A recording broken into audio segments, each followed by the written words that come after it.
Imagine a quiet Midwestern town in the late 1980s. A place of snow-covered lawns, church potlucks, and unlocked doors. A place where nothing truly terrible is supposed to happen. Now imagine a single-story home on the edge of that town.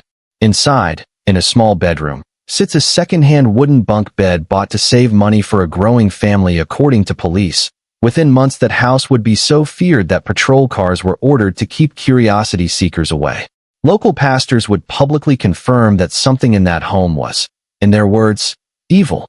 A young family would flee in the middle of a Wisconsin winter night and refuse ever to sleep there again, not because of a murder, not because of a gas leak or a break-in, because of a bunk bed. This is the documented case of the Tallman family of Horicon, Wisconsin. A case so disturbing that it was investigated by clergy, covered in state newspapers, and recreated on national television. Horicon, Wisconsin, in the mid-1980s was a small industrial town of around 3,000 people. It was the kind of place where everyone knew everyone else's business, and where gossip usually meant nothing more sinister than who bought a new car or who switched churches. Allen and Debbie Tallman were, by multiple accounts, an ordinary working-class couple. They had 3 young children. In 1986, they moved into a modest one-story house on Larrabee Street. There was no prior record of unusual activity in the home. No known violent crimes. No history of hauntings in the property's official records. In early 1986, trying to stretch a budget, the Tallmans bought a used wooden bunk bed from a second-hand store in nearby Mayville. The price was low. It seemed like a practical solution. 2 children, 1 room. They assembled the bunk bed in the basement at first, and later moved it into one of the small bedrooms. According to later interviews, that was when things began to change. At first, it was easy to dismiss a misplaced object, an alarm clock, acting strangely, the kind of thing any tired parent can wave away. But over the following months, according to the family and to people who knew them, their home would become a place of escalating fear. The first odd event commonly reported in the Tallman case involves a digital clock radio. Debbie placed it in one of the children's rooms near the new bunk bed. According to her later account, the clock began to malfunction in ways that didn't match any normal defect. The time would jump backward and forward without being touched. The alarm would turn on by itself. One night, Allen reportedly moved the clock to another part of the house. The strange behavior, they said, followed it. At about the same time, their children started waking up terrified. Their young son complained about seeing a witch in his room, near the bunk bed. According to the Unsolved Mysteries segment and newspaper interviews with people close to the family, he described a frightening woman appearing in the bedroom, sometimes standing by the bunk, sometimes peering at him. The Tallmans initially assumed nightmares or an overactive imagination. But then their daughter also began to complain about strange sights and sounds in that same room. Reports suggest that one child started sleeping on the floor, too afraid to climb into the top bunk. The children's health seemed to decline. Frequent illness, exhaustion, and increased anxiety. According to those who later spoke with the family and their pastor then, the disturbances moved beyond the children's room. Debbie reported hearing disembodied voices in the house. According to later coverage, she heard her name called when no one else was home. One evening, she claimed to hear a voice coming from a heating vent, speaking in a low, mocking tone. The logical explanations began to run out. Allen, described by local clergy and reporters as a practical, skeptical man, started experiencing events he could not explain. While painting in the basement late one night, he heard what he believed was a clear, male voice call his name from upstairs. When he rushed up, no one was there. Everyone was asleep. On another occasion, according to Allen's later retelling on Unsolved Mysteries, he returned home from a late shift and saw a strange, red-eyed figure in his garage. He described it as a foggy or formless presence with glowing eyes. When he went to confront it, the figure vanished, and the garage door began to move on its own. One of the most cited incidents involves a teenage relative or babysitter who agreed to watch the Tallman children one night. According to her account, later shared with journalists and the TV producers, she heard noises and witnessed a chair in the room move by itself. One of the children, frightened, said they saw the same witch-like woman by the bunk bed. The babysitter was so shaken that she refused to return. By late 1987, the family's fear had escalated to the point that they reached out to their church. Reverend Wayne Dobratz of St. Paul's Lutheran Church in Horicon, would later confirm to the Milwaukee Sentinel that he had visited the Tallmans' home. He said publicly that the family had experienced what he believed were genuine disturbances and that they were, in his view, sincere, not seeking money or attention according to Dobrats. He and other pastors prayed in the house and attempted a kind of informal blessing. For a short time, things seemed quieter. Then, according to the family, the activity surged back, worse than before. The breaking point came in the winter of 1987 to 1988.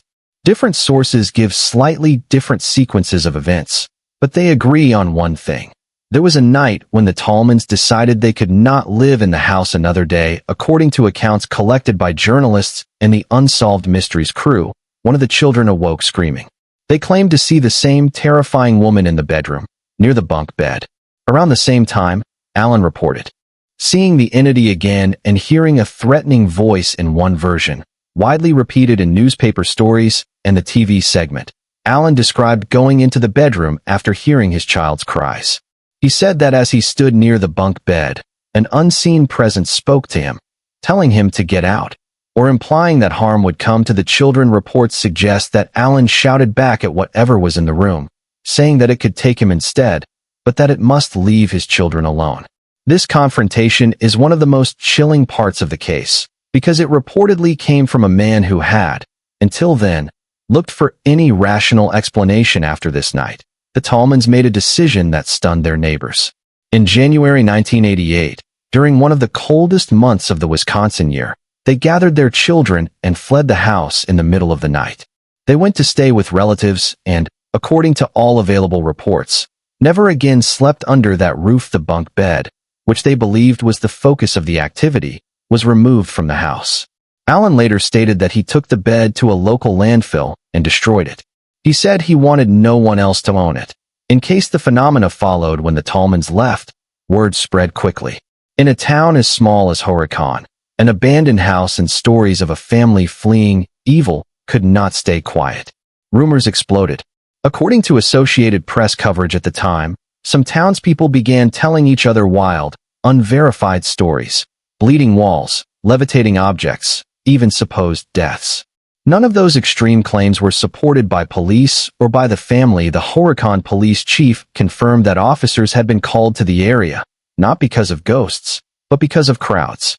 Thrill seekers began driving past the house in such numbers that authorities had to block off the street at times. One report mentioned up to 300 cars in a single night, circling the block to stare at the quiet, dark home on Larrabee Street. Local clergy, including Reverend Dobrats, held a press conference to calm the town.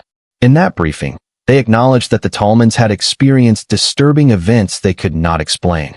They urged people to stop embellishing the story, stressing that there had been no murders, no physical attacks, and that much of the gossip was exaggerated. The Tallman family chose to remain largely anonymous.